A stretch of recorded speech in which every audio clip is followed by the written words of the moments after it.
So now they believe that they could fix him. And Doug Peterson has literally said, I believe I could fix and make Carson Wentz better. Really? So this whole season, the whole last 3 seasons, you've just been waiting for that right opportunity to make Carson Wentz better. You just were holding back because you were like, you know what? I'm going to save my magic juice for the year when he wants to be traded, get out, and everyone's done with him. That's what you're waiting for, Doug? You didn't think that during the season, during the offseason, during the last season, during any of those opportunities you're with him, you didn't think those would be the moments to maybe correct the mistakes that we saw were building up? Because even last season we were saying Carson Wentz needs to see the field a little better. He's got to pull the trigger, make sure he's getting the ball out quicker. He can't be taking those sacks. All those things have been said for years from outside casual observers. And you, sir, are a professional head coach, and you think you can now fix him?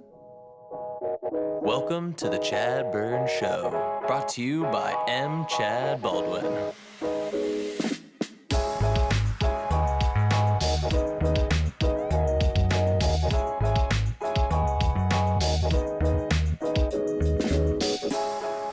Hello and welcome to the ChadBurn Show. I am your host, ChadBurn, and we are back at it after being away for a holiday break. I just took time, folks, to recover, recuperate, able to just kind of exhale 2020 away, inhale 2021, and get ready for a new year away from all this craziness that's happened this year, away from disappointing Eagles losses, away from being locked down, being trapped inside, being away from things that we love to do and being able to do every day and taking for granted the simple things in life that we are now no longer allowed to do. But it was amazing to get away. It was amazing to take some time for myself and just, disconnect completely. So we did not have an episode last week, obviously, as many of you saw on their posts. Oh, appreciate you guys checking out the past episodes and filling that time with other content. But, we are back at it because we had plenty to cover, and the NFL season is now, the regular season at least, is officially done. We are now moving into the postseason. All the seeds, all the teams that are going to make it have been placed. We know who is going to be facing each other in the next weekends in the wild card, then the divisional rounds, and then the championship rounds. Well, not the face, but at least we could see a clear path for some of the favorites that we expect to be in those championship games, and then obviously in the Super Bowl. So in this episode, obviously we are going to cover the matchups that we are going to see in the playoffs, which teams we give our edge to, who we think is going to come out on top. And then we will dissect the final game for the regular season for the Philadelphia Eagles, the dumpster fire that is the organization, break it down and discuss some of the trends we're seeing, and discuss, after the Howie Roseman and Doug Peterson moved from Tuesday press conference to Monday press conference that happened earlier today, since we are recording Monday afternoon, and discuss really, what we heard from both Howie Roseman and Doug Peterson. Did they do enough, we believe, to keep their jobs, and what it means for the team moving forward? But before we get into all that chaos, we have to talk playoff football. So, after all the game was done, after all the dust had settled, after we had finally seen the victors, who was going to come out on top and decide the pivotal wildcard slots for the NFL playoffs, we now know who will be facing who and when they'll be playing.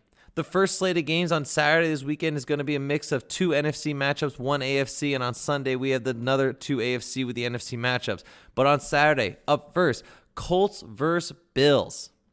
As I said, this whole season, the AFC South showdown between the Colts and the Titans has been amazing to watch, and it did not disappoint once again. Both teams coming out top victories. Derrick Henry leading the Titans with over 200 rushing yards, breaking 2,000 rushing yards for the season, and the Colts doing what they do best, relying on a rushing game and defense to get the job done. Both made it into the playoffs, and the Colts will be up first, facing the number 2 seed in the AFC, and that's the Buffalo Bills. The Buffalo Bills look hot, ready to go, on fire, offensive, just incredible performances through the end of the season. The Bills look poised to make a strong run through the playoffs, and I think the Bills are going to have a distinct edge over the Colts. Even though the Colts have been amazing to watch all season and watch how they developed with Frank Reich, I think it's going to be pretty damn tough to step up against these Bills. The main issue I see in this matchup for the Colts, especially in this one, is that the Colts are not going to be able to keep up if this becomes, a big points game. If the Bills are able to turn this into a shootout and able to go up to 30, 40 points, are the Colts going to be able to keep up? Both teams have shown that they have significant defenses and significant schemes on the defensive side of the ball to hold teams to lower points, to be able to keep the game low for against their opponents so that they can score a lot of points and obviously take the lead. This one, the Bills, I think the defensive edge is going to be tough between the two because both the Bills and Colts have switched on and off as the AFC leaders in a lot of different subjects throughout the years. The Colts have probably had the more statistically significant season than the Bills defense, but both of them are in the top tier when it comes to defense. So when you look at it, you got to say on the defensive side, kind of even. But on the offensive side of the ball, the Bills have the clear advantage. They are able to put up points and put up points fast. Josh Allen has matured into an incredible quarterback this year, and he has not given away, and in his ability to mature, and his ability to really come into his own in the NFL, he has not relinquished his gunslinger mentality. He is still able to throw the ball all over the field, and he's doing it with efficiency, accuracy, with real damage against the other defenses. And I don't know if the Colts are going to be able to keep up with the Josh Allen run offense on the Bills side of the ball. Not to mention, the Bills have shown that with Zach Moss and Singletary as well, they can get a run game going. So if the run game stays consistent and the passing game is on fire, how are the Colts going to keep up? Phillip Rivers has done well in the passing game. Absolutely. He's done decently. He's kept around 200 yards every game, but he's not, the old Phillip Rivers. He's not the young gunslinger that Josh Allen is now. The Colts are going to rely on a running strategy, and if they cannot get their run game going against the Bills defense, then they're really not going to stand much of a chance. I think we're going to see an awesome defensive performance, even if there's going to be a lot of points going up. I think the defense will get sacks. I think they will get turnovers. I think there will be on both sides of the ball at least a few turnovers each. But the Bills are going to score a lot. So in that one, I have to say Bills for sure over Colts. The next matchup we have is Rams versus Seahawks in an NFC West showdown. Now, the Rams do not look at their peak performance right now heading into the playoffs. Jared Goff was injured with the wrist. He's coming back. He should be able to perform against the Seahawks. And the Seahawks have just looked like they've nosedived off a cliff since midseason. Russell Wilson, yesterday it was like the score against the Cardinals at one point was, they weren't playing a Cardinals-Seahawks matchup off the top of my head, but at one point it was 6-6. And the Seahawks were clearly the better offensive team. They're just not able to put up the points like they were early in the season. And Russell Wilson has not looked like the Russell Wilson of early form. Don't forget, in the first 4 weeks of the season, we were saying Russell Wilson could be the MVP this season. But he is just not performing at the level we expected to perform. DK Metcalf has slowly dropped off. Tyler Lockett's kind of come into his own. The running game is not as dynamic as you expect it to be for the Seahawks, who love to run first. They're a run-first offense. But again, if Russell Wilson is not clicking for this offense, they will fall apart. They need to be able to get him up to another level in order to make sure that they can have sustained success in the playoffs. I think the Seahawks are a better team than the Rams. The Rams have a great defense, and the Seahawks defense, as we know, is terrible this season. But if the Rams are not going to be able to get it going with Jared Goff, and Jared Goff is going to be a little hobbled by a wrist injury, I think the Seahawks should have the edge going in this game. I will preface that by saying I would not be surprised if the Rams do win. Because if the Rams defense is able to control Russell Wilson, as we've seen it's been easier to do in most recent games, and the Rams offense is able to put up a few touchdowns against that terrible Seahawks defense, then I think the Rams could have the edge here. On paper, I want to say Seahawks win. But in my heart, I think the Rams still stand a chance. I think they're very well coached. I think they could put a strategy really well together before the game. I think they could execute it to perfection. And if they do, they can beat the Seahawks. We'll see how they'll be able to perform later on. The Rams aren't going to go very far. We know that for sure. If they get past the Seahawks, they'll probably stop at that point. But if the Seahawks cannot get going on offense, they are going to have some struggles for sure. So in that one, I'm going to give the edge to the Seahawks with a little asterisk that the Rams could easily come out on top there. The next game on Saturday is Bucs versus the Washington football team. Do we have any doubt here? The Bucs look incredible. Their offense is humming. We know that Mike Evans might be out for this one, but you got Antonio Brown, Chris Godwin, who came alive. You got Rob Gronkowski. I mean, the offense is ready to go, whether it's Ronald Darby II, and the defense is starting to play at least okay. Yes, the Washington football team has a great defense, and their front four is incredible. But Alex Smith is nothing to be excited about. I mean, a great story this year. Love seeing that he's able to get back on the football field and be able to perform at a professional quarterback in the NFL level. But it is still a dink and dunk kind of offense. It is nothing that's going to really take off the top of the Buccaneers defense. I think that the Bucs can hold them down and be able to control them. If the Washington football team can get Antonio Gibson going, maybe they keep it close. But I think in the end, the Bucs are going to overwhelm the Washington football team, and it's going to be all done after that. I don't see much chance of it. I think the Bucs are clicking exactly when they needed to, and this could be a long playoff run for the Tampa Bay Buccaneers and Tom Brady on his new team.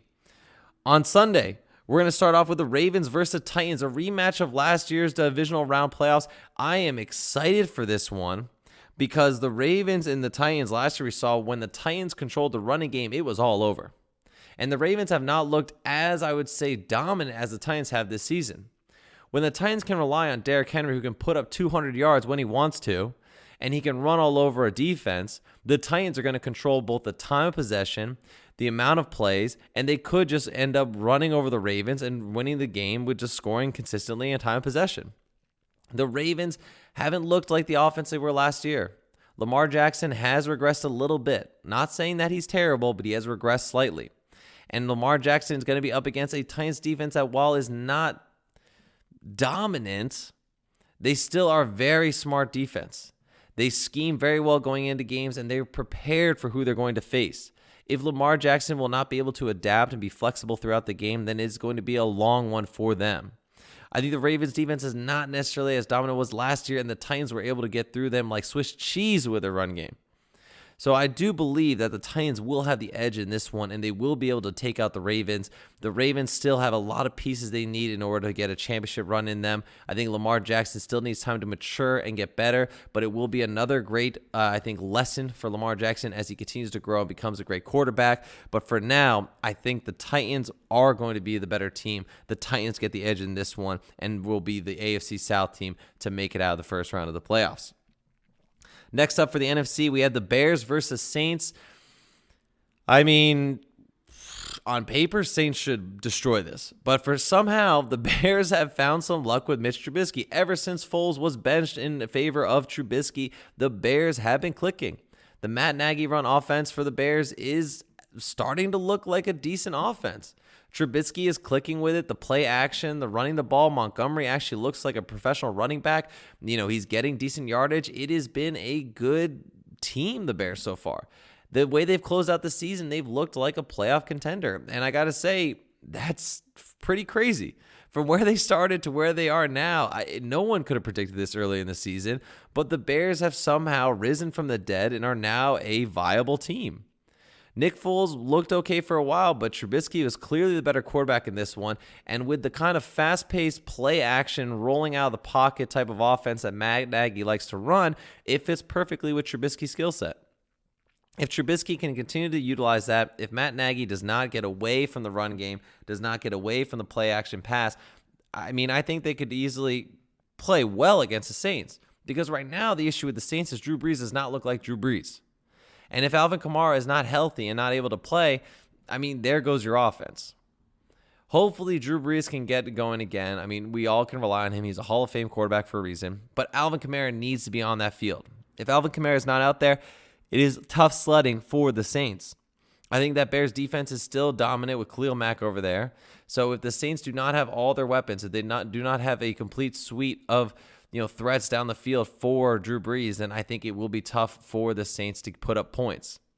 With that said, the Bears are still not a great team. On paper, the Saints should win. I will give the edge to the Saints because of the talent they have on the field, but the Bears are also humming at the right time, and this could be a ripe chance for an upset.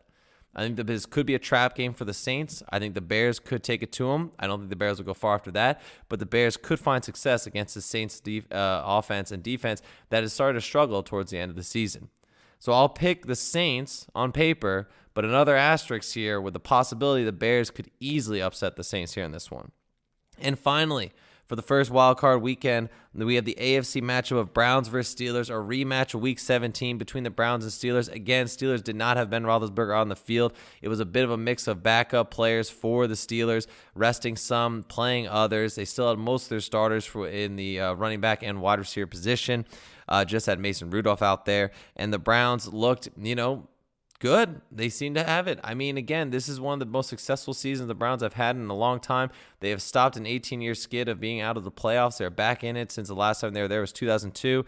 The Browns look revitalized. They look to be a new team. Kevin Stefanski has clearly led that Browns organization out from the muck that they were from to at least a chance of being a playoff contending team. Baker Mayfield has clearly gotten smarter, has matured. He's playing better. He's not making as many mistakes, and the weapons around them are coming alive. This has been a rejuvenated Browns team that if they control the running game, they can win. Now, they beat the Steelers in Week 17, like I said, without Ben Roethlisberger, but the Steelers have been a pretender of a top team this whole season. They have won against weak teams, and when they've played good, talented teams, they have lost. They have bad losses, and they are, I think, ripe for an upset here. I am picking the Browns over the Steelers because I believe in the Browns. I do not believe in the Steelers right now. I think that they are still asleep at the wheel after a very successful first half of the season and have slowly just dropped off as the season has gone on. I picked the Browns here with a nice upset over the Steelers, taking them out and showing who is now the boss of the AFC North. So again, that's our matchup there. The Chiefs will then take on the lowest seed in the AFC. So we'll see who that ends up being. Basically, from my picks so far, it would most likely be, I think the Browns would be the lowest seed. So if the Browns win against the Steelers, they would take on the Chiefs. Chiefs would have no problem there. The Packers on the NFC side of the ball with Aaron Rodgers-led Green Bay Packers, they would also get the lowest seed in the NFC. Based on my picks again, who do I think they would end up facing? If the Bears upset them, it would be the Bears. And the Packers-Bears would be great because who doesn't want an NFC North rivalry matchup in the playoffs? I mean, the fan bases would be completely riled up. They'd be so excited, and there'd be even more to play for than just a regular playoff matchup. So that would be excellent to see. Now I'm kind of hoping for the upset over the Saints with the Bears to take out and play the Packers. But that is how it all is kind of going to shake out. My prediction is obviously in the AFC that we see the Chiefs versus the Bills at some point. I think the Bills will be the biggest upset for the Chiefs. I think that they will meet in the AFC Championship game, and it will be a hell of a showdown between the two with a high-scoring game, high-velocity, intense offensive performances. So I think that will be the AFC Conference Championship game. I think that if the Bills get clicking, we could see the Bills in their first ever Super Bowl. I think the Chiefs obviously are the favorite. I love, though, an underdog story. I think, though, that the Bills are catching fire when they need to. If the Chiefs are even a bit off their, a little off the mark and they're not performing at the top level that we expect to see the Chiefs, the Bills could easily come in there and steal one away from the Chiefs. And then on the NFC side of the ball, I think the Packers continue to move all the way till they make it to the NFC Championship game, where they should face... At this point, I think it probably is the Bucs. The Bucs look like the better team. They are performing better than the Seahawks. I think that the Bucs are clicking and they look good on offense. The defense is doing just enough to keep them in games. I don't see why the Buccaneers can't make it to the NFC Championship against the Packers. I think the Packers are still destined for the Super Bowl because of the incredible running game by Aaron Jones, complemented by the amazing MVP season by Aaron Rodgers. Again, a season where Aaron Rodgers hasn't had to do it all on his own. He's able to have a running game in the backfield that has been consistent, that has had some speed. Aaron Jones has had big games over 100 yards, and with both the threat of backfield and coming out of the backfield to catch the ball, it's been a dynamic offensive team. Devontae Adams, don't even get me started. He is the best wide receiver in the league this year, bar none. It's been incredible to watch Devontae Adams do his thing. And Aaron Rodgers is Aaron Rodgers. So if the Packers continue to roll, I think they should be in the Super Bowl. We're either going to see a Packers versus the Chiefs/Bills Super Bowl. I'd love to see the Bills in there just to give them a chance, give that fan base some hope to get in the Super Bowl and win their first one. But the Chiefs probably be there. But we'll see. I mean, this is going to be a great playoffs. All these teams have earned it and deserve it besides the Washington football team, just because that NFC East is just abysmal. We'll get to that more later. But I think this should be an awesome wild card weekend, and I am excited for the playoffs. Again, my picks: Bills over the Colts, Seahawks over the Rams, Bucks over the Washington football team, Titans over the Ravens, Saints over the Bears, but Bears could be an upset. We'll see. And then we have the Browns over the Steelers, and we'll see how then shakes out for the divisional round when the Chiefs and Packers figure out who they will play. But again, Super Bowl pick, I think probably Packers, Chiefs. We'll see how it all goes out, but I would be excited to see how it unfolds.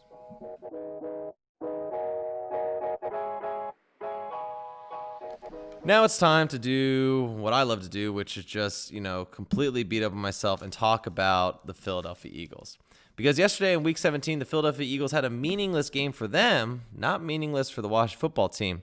Because basically the Giants and the Cowboys had played earlier yesterday, and the Giants came out victorious against the Dallas Cowboys. That meant that if the Washington football team lost, the Giants would go to the playoffs representing the NFC East. And so the Washington football team had to win, and they were in. All they had to do was beat the lowly Philadelphia Eagles. Philadelphia Eagles, who even under the new Jalen Hurts were 1-2 coming into that matchup. They had not been playing well the last few games. They're young kind of, I would say, star quarterback who, kind of gave the whole team a shock to the system and brought him back, has not been playing well. The offense does not look great. The defense has getting smoked, got torched by the Dallas Cowboys offense. So it looked like the Washington football team would have an easy path. Now, Alex Smith was back, and they looked like they were performing better. And after going down big, 10-0 early on, it looked like the Washington football team were in control, but the Eagles would storm back thanks to a lot of lucky pass interference penalties, a lot of penalties called against the Washington football team early on. And I'm sorry if I've been calling them the Redskins. I keep messing it up, but it's the Washington football team. A lot of penalties against them, which would set up the Eagles in favorable field positioning. A couple turnovers there. The Eagles would get 2 touchdowns, 14 points off 2 rushing touchdowns from Jalen Hurts. But that would be really all the highlights from the Philadelphia Eagles. Jalen Hurts, again, through 3 quarters, 7 of 20, throwing for under 50%. So again, clearly he's played better than Wentz. But let's just point out, you can't just plug any quarterback in here and they're going to do better. This is still a very bad offense with a bad play calling coach who goes for, 4th and 6, but then punts away on 4th and 2. There's no real strategy and there's no consistency. Thank you, Doug Peterson's strategy. Oh, don't forget, he'll probably be back next year. Anywho, Jalen Hurts, 7 of 20 for 72 yards and interception. Again, 2 rushes for over 30 yards and 2 touchdowns. 2 rush TDs. Another rush, I think it was about 6 or 8 rush carries for about 35 yards, 36 yards. Boston Scott was in the lead running back without Miles Sanders. He got 15 carries for 65 yards.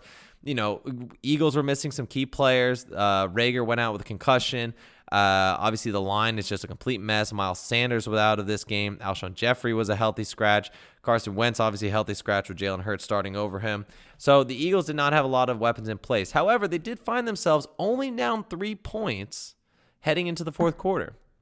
And that's when the masterful coaching of the Philadelphia Eagles would come into place because Hurts would be benched for Nate Sudfeld.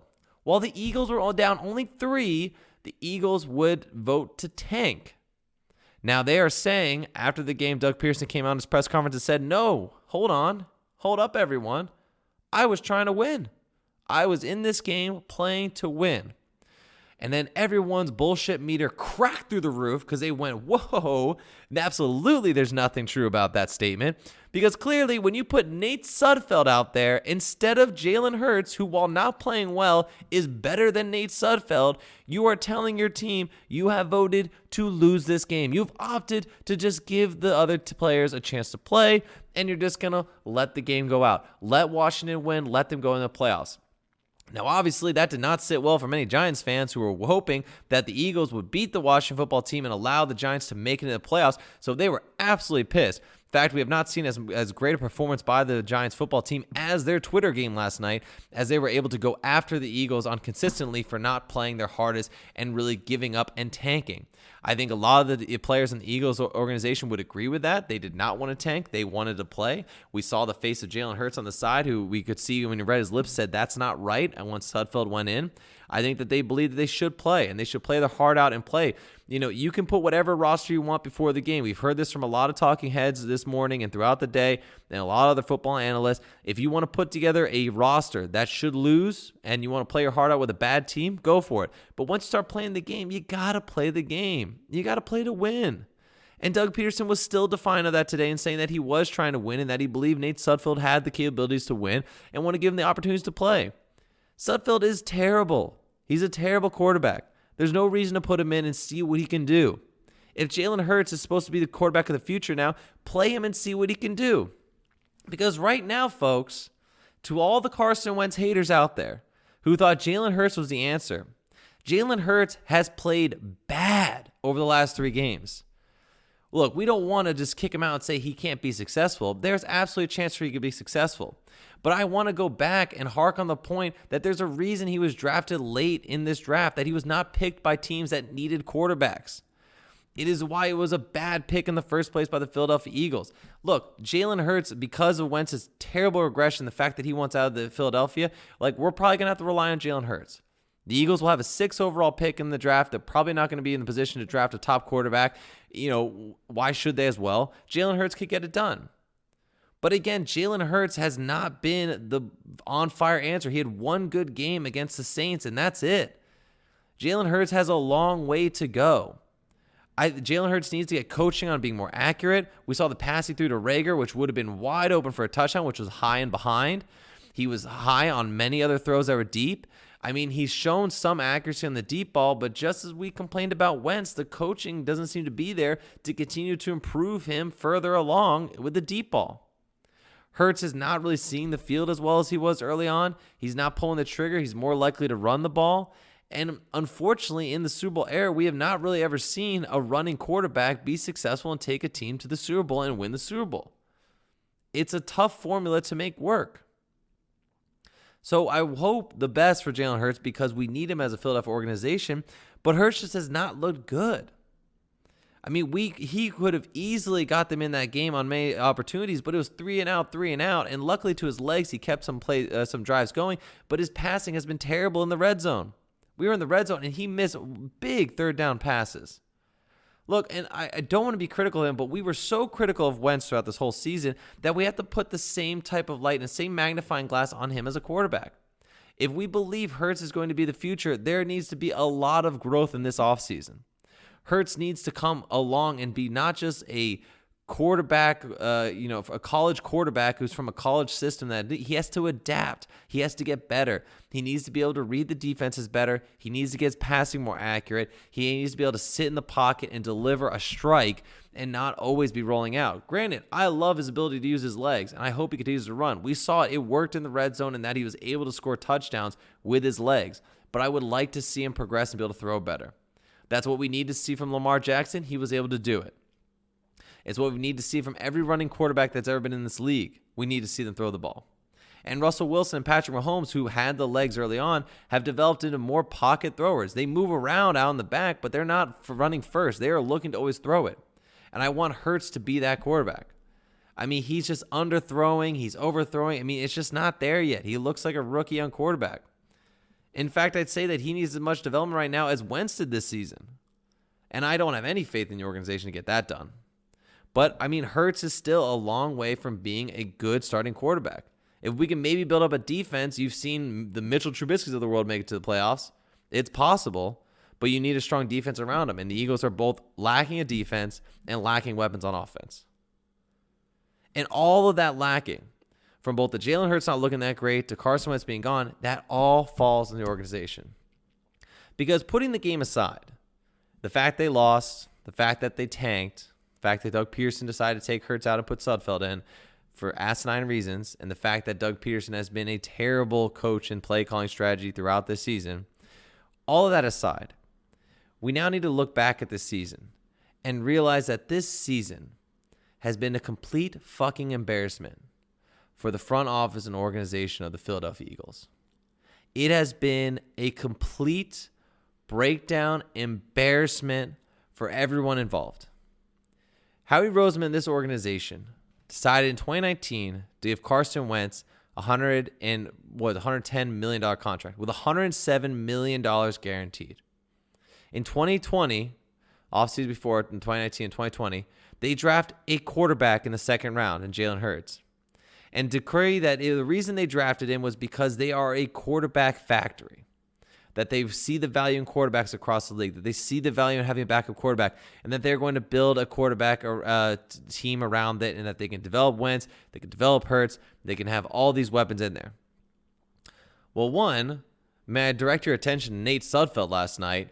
Hell of a job in the quarterback factory there. He can't even start for any team in the league. No value there. I wouldn't want him as my backup right now. He looks awful. So Nate Sudfeld, excellent job there in the quarterback factory.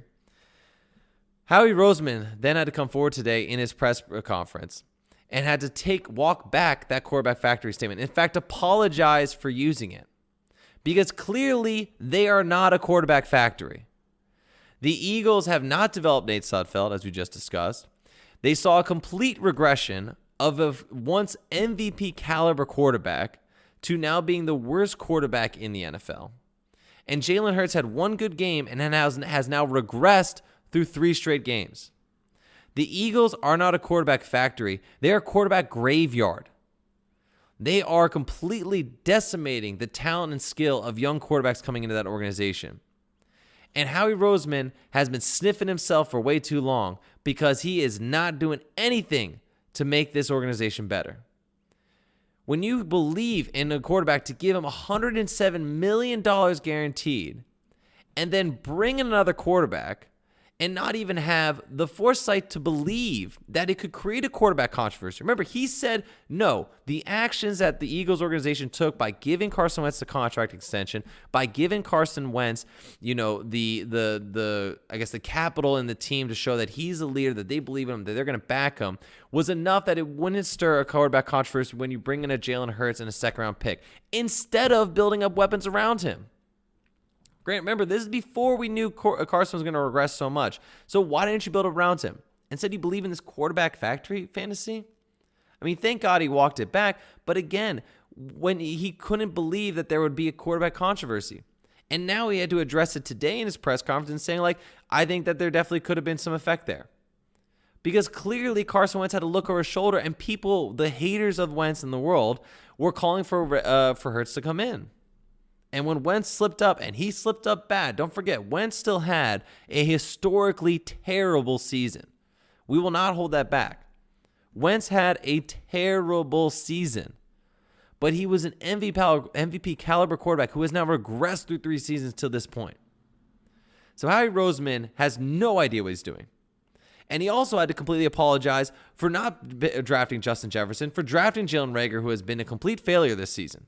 Look, Reagor has been injured, but when Reagor has been in, he has not been better than your CeeDee Lamb, than your Justin Jefferson, than your Brandon Ayuk, than your Laviska Shenault. All those wide receivers have performed better than Jalen Reagor. Jalen Reagor has dropped the ball. He's not been able to catch contested passes, which was what we believed he was brought into this league to do. We believed that he was going to be able to go up there and catch contested balls. He's not been able to do that. He has caught open balls, but he has not been able to catch tough ones, and he has dropped several. And the ball's been forced out of his hands a couple times. So Reagor has not been a success compared to the leading breaking records rookie all-time yardage Justin Jefferson. And then don't even get me started on J.J. Arcega-Whiteside, who made a catch last night that was impressive, but we drafted him over DK Metcalf. So Howie had a lot of explaining to do, and he walked back the quarterback factory. He kind of defended picking Reagor, thinking they took picks that would have been good for the team at the time and so on, and talking a bit about, we didn't know this, but we were working on this. We thought we could, extend contracts to the veterans in order to be short-sighted to have a run this year because of COVID. We thought we had continuity of the coaching and staff, yada, yada, yada. All of it, as he explained, was short-term thinking. There was no long-term thinking at all by this organization. And so right now the Eagles are in a hole because as Chris Mortensen reported yesterday on Sunday, the Carson Wentz is expected to request a trade this offseason because his relationship with Doug Peterson is beyond repair. Now, I do not believe Carson Wentz leaked that. I have a feeling it's either his agent or the Philadelphia Eagles organization to create headlines. It's happened several times now where something is leaked on Carson Wentz that he did not release, but it's come out on game day on Sunday. I think the Eagles are trying to say, hey, teams, he's available. I think his agent's trying to get out there and say he's available, so it could have been either one of them to get Carson Wentz out of the situation. But you know Wentz is gone. You know you're going to take a $20 million at least salary cap hit next season. So you're going to be weighted down by that contract if you're able to get rid of it, at least in a trade. You're going to be weighed down by that. But even if a team takes him on, you're going to have to give them more because they are taking on that monstrous contract. So we're going to lose picks. We're going to lose assets. We lose Carson Wentz, who's now gone. So he doesn't even give us a chance to rebuild him or try to even get him better. Because, at least if he wanted to stay, say he wanted to be an Eagle, maybe you bring in a new coach and you try and rebuild around him. And you try and train him up and you just say, look, we're stuck with this contract. Let's try and make the best out of it, not have him ride the bench. Let's see if we can get him to play. Jalen Hurts is there. In worst case scenario, he can't play. But now he wants out. So he's going to go somewhere else. And on top of that, the fact that Wentz is gone, how he hasn't figured this out, we don't have the weapons around it. Jalen Hurts is regressing. We're not a quarterback factory. All these things that we've been told for so long. It has been now reported as well, rumors out there at least, that both Howie Roseman and Doug Peterson will be back next season. Now, the fact that their press conference was moved from Tuesday to Monday when they're supposed to talk with Lori on Tuesday leads you to believe that there might be something going up and there may be some shakeups. But if Doug Peterson is back, it is an absolute complete joke. Because that means that, again, that this capital of having won a Super Bowl saves you from all future sins. Because what's really irritating me now is when I go on in social media and we're checking out all these stories on the Eagles and the press conferences and what's happening around it, you see all these people going on and being like, look at these fake fans who are now, against Doug Peterson and Howie Roseman, but we're all for him when he was winning. Yeah. We were for him when he was winning. That's the point of holding these teams accountable. The whole thing is that you can't just allow them to rest on their laurels. It is, in fact, I get so aggravated by seeing this placated, pacified fan base that is, instead of holding them accountable, because many are. Don't forget, the Eagles are a great organization that they will hold those people accountable. But there's so many who are so quick to say, don't be a fake Eagles fan and be mad at the team. Stick with them, believe in them. I believe in the Eagles organization. I don't believe in Doug Peterson. I think Doug Peterson is a terrible coach. And if anyone wants to debate me on that, I got numbers to back it up.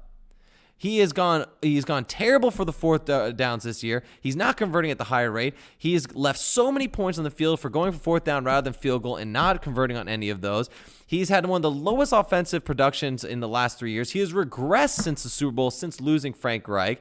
His play calling has no flow. Defenses have completely caught up to him, and he has dropped in every category when it comes to offensive production around his team. And we have seen superstars under his watch completely regress. So he is not able to build people up. He is not able to train them. He is not able to make them better. All he has done is win one Super Bowl with a stellar lineup and a stellar coaching staff, and he has done nothing since then. His record is terrible the last 3 seasons. If you are a true fan out there, you will hold Doug Peterson accountable. No more of this BS where he's just able to get off because he won us the Super Bowl. Look, we all wanted that Super Bowl. We love it. But wouldn't you want more? Don't you want the Philadelphia Eagles organization to be one of the greatest of all times? Don't you want to be able to rest on that and say, look, my team is one of the best teams in the organization and they are contenders every year. And I believe with Doug Peterson, we will not be contenders next year or the years after.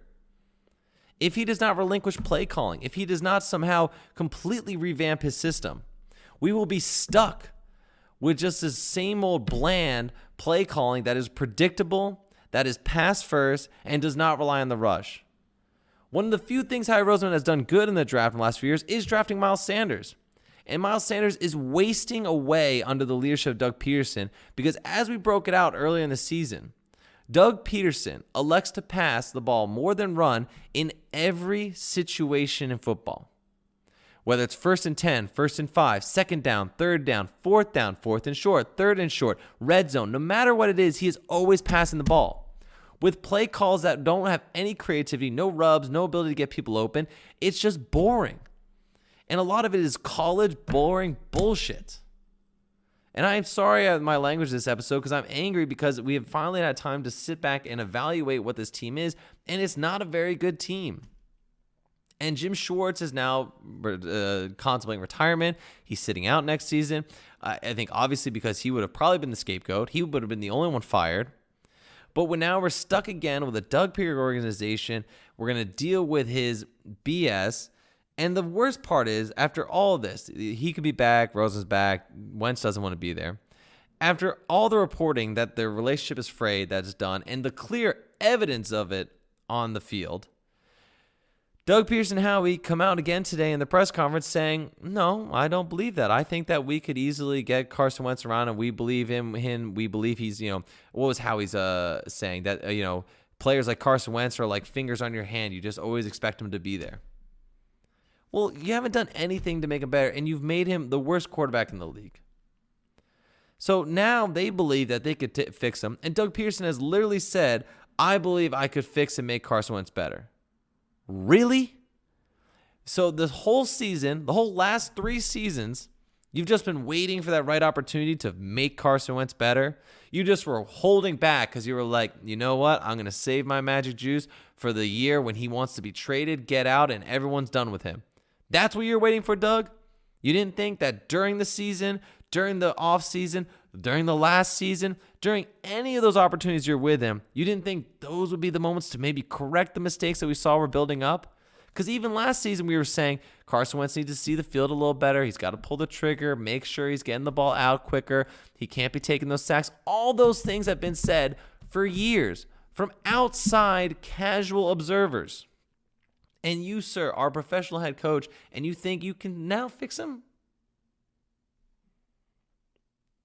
It's laughable at this point, Doug. It's laughable.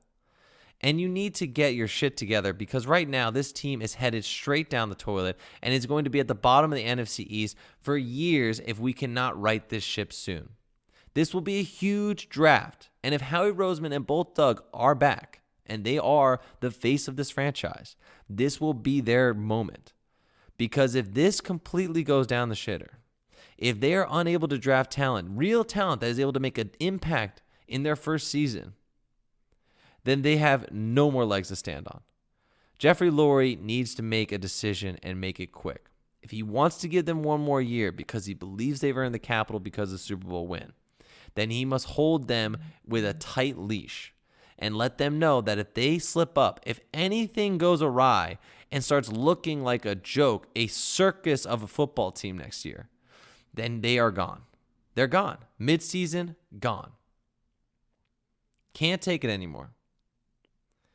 This team, this front office and this head coach have wasted talent. They've wasted opportunity. Worst of all, they've wasted the fans' time. Because while they were able to get to the playoffs 2 seasons in a row, last 2 seasons, they barely got in. And we saw a complete regression from that 2017 team. The play calling become lackluster. Defense has been slipping. The offensive play calling has gone so bad. And Carson Wentz, again, is now a bottom-tier quarterback after leading an MVP campaign only 3 years ago. That was only 3 years ago, everyone. It feels like a decade, but it was only 3 years ago. There's a lot to hope for from this Eagles organization, and this season has been abysmal of a season. I will stand by them and continue to watch and cheer them on, but there's a lot of changes that need to be done. And the short-term bandages that Howie Roseman believed could get this team on track are now going to be the reasons this team falls apart. There are long-term overhauls that need to get done, folks. And we may be looking at either a taking season to get better draft picks. I'm hoping Jalen Hurts comes around. I hope Jalen Reagor could be a top wide receiver next season. You know Miles Sanders is a good running back. Your line will be back and healthy. Maybe there's hope. but you're going to be strapped by the cap. You're not going to be able to sign big names. You're going to have to rely on rookie contracts. That's the future of the Eagles until either you deal Carson Wentz or you're able to get some crazy draft capital and just move like hell to get great talent. It's a scary moment for an Eagles fans because we are on the edge of the cliff, and down at the bottom are the Jets and the Bengals and the Browns. Now, Browns are great, but I'm talking old Browns.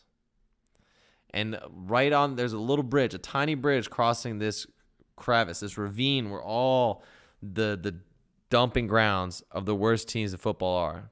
And crossing on a tightrope are teams like the Wash football team who are starting to build up, the Giants, the Browns now, the Dolphins, all these teams, the Chargers who are coming along with a young quarterback. All these teams are slowly on tightropes, figuring to get across the ravine, building up that team. And the Eagles could be in that group, or they could be falling down to the bottom with the rest of the dreck of the league.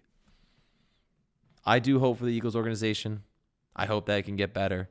But after the press conference today, after hearing the rumors that these people will be back, I am fearful that no one's being held accountable, and we are going to see a continuous trend in the Eagles organization going forward.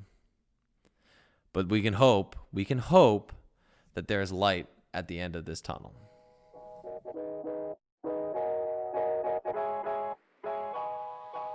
And that, folks, I think is going to do it for this episode. We're going to wrap it up now. It's finally been a good one. Thank you again for coming back with us after we were off for a week. We had to take some time to regenerate, to regroup.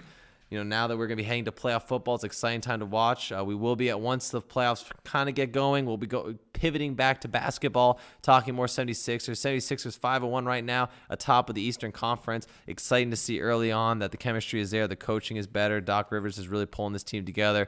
So we will start talking Sixers more as the playoffs start winding down in the NFL. But it has been a great one so far in the NFL season. Thank you for sticking through and talking football with us through this whole NFL regular season. We will be back, obviously, for next season and as we get into basketball talking then. But until next time, thank you all for listening in. We'll catch you next week. Have a good evening and good night. Thank you for listening to the ChadBurn Show. Remember to check out all new episodes every Monday at 7 p.m. on Google Podcasts, Apple iTunes, Stitcher, Spotify, and all major platforms where you listen to your podcast. If you'd like to get in touch with me and want to send in your questions or requests for topics to discuss in the show, you can email chadburn.show@gmail.com. All episodes have video recorded, which is then posted to our YouTube channel, The ChadBurn Show. Be sure to subscribe to us where you get your podcasts or on our YouTube channel to stay up to date with all our new content. You can also follow the show on Instagram at ChadBurn Show and on Facebook, The ChadBurn Show, to see clips from previously recorded episodes and information on all upcoming shows.